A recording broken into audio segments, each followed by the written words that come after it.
Big wall पर चलते हैं और देखते हैं कि लद्दाख में ये जो कुछ हो रहा है, जो रक्षा मंत्री वहां पर पहुंचे हुए हैं और लगातार परियोजनाओं का उद्घाटन कर रहे हैं, इससे लद्दाख का विकास कितना जुड़ जाता है और लद्दाख के विकास से देश की रक्षा, देश का जो सामरिक जो यहां पर तंत्र है वो कितना मजबूत होता है। समझिए, केंद्र शासित प्रदेश बनने के बाद से लद्दाख में तेजी से विकास हुआ है, क्योंकि लद्दाख में अब वो जो बीच के बैरियर्स हैं वो काफी हटे हैं वहां तक चीजें और फंड पहुंचने में। लद्दाख के बॉर्डर के इलाकों तक पहुंचना एक बड़ी चुनौती होती थी, लेकिन इसमें शानदार काम किया है किसने? BRO ने, बॉर्डर रोड्स ऑर्गेनाइजेशन, सीमा सड़क संगठन। इसने लद्दाख समेत 8 राज्यों में 63 पुल बनाए हैं। 63 पुल BRO ने अकेले लद्दाख में 11 पुल बनाए हैं। और लद्दाख हम सब जानते हैं कितना दुर्गम इलाका है, पहाड़ियों का इलाका है, माउंटेन टेरेन है और वहां पर पुल बनाना आसान काम नहीं है।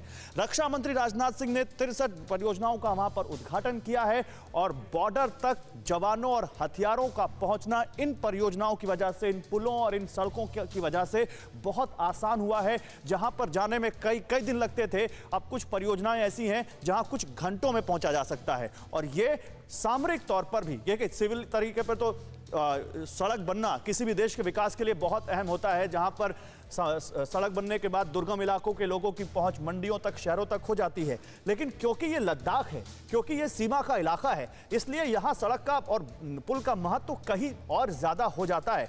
अखिल हमारे साथ चीन से हैं। अखिल, चीन का हम पैटर्न देखें तो हमने देखा है कि उसने सीमा पर अपने इंफ्रास्ट्रक्चर को काफी मजबूत किया है और कई जगह तो वो, क्योंकि उसकी विस्तारवादी वो सोच है, विस्तारवादी उसकी विचारधारा है, तो दूसरे इलाकों में भी घुसता है वो।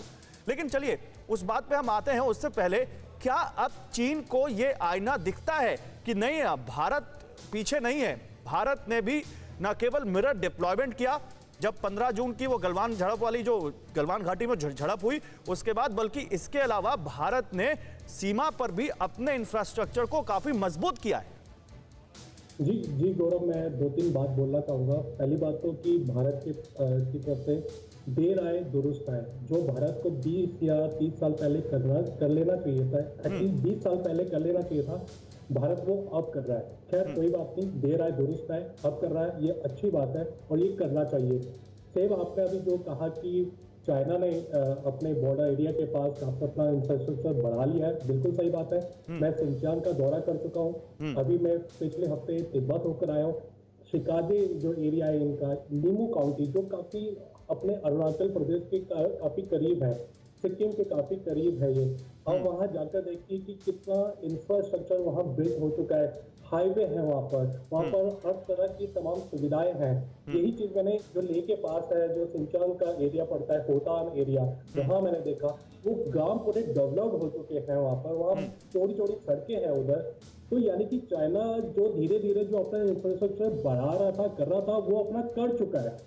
अब भारत कर रहा है, ठीक है। अब ये बात सही है कि भारत अपना इंफ्रास्ट्रक्चर बढ़ा रहा है तो खलबली तो जरूर मचेगी, क्योंकि चीन कहता है कि ये डिस्प्यूटेड एरिया में आप क्यों इसमें इंफ्रास्ट्रक्चर बढ़ा रहे हो, यानी कि खलल डालना। और ये कहीं ना कहीं चाइना जानता है कि भारत की जो इस समय लीडरशिप है, हम सैन्य शक्ति की तो बात बाद में करेंगे, वो तो है ही पावरफुल। भारत की जो पॉलिटिकल पावर है, जो लीडरशिप है, वो भी बहुत ज्यादा सख्त। बड़ी बात कह रहे हैं आप, पॉलिटिकल लीडरशिप भी इस वक्त बहुत ज्यादा एग्रेसिव है और वो समझती है कि चीन को कैसे जवाब देना है। परवाह देश की, सोमवार से शुक्रवार रात 10 बजे TV9 भारतवर्ष पर।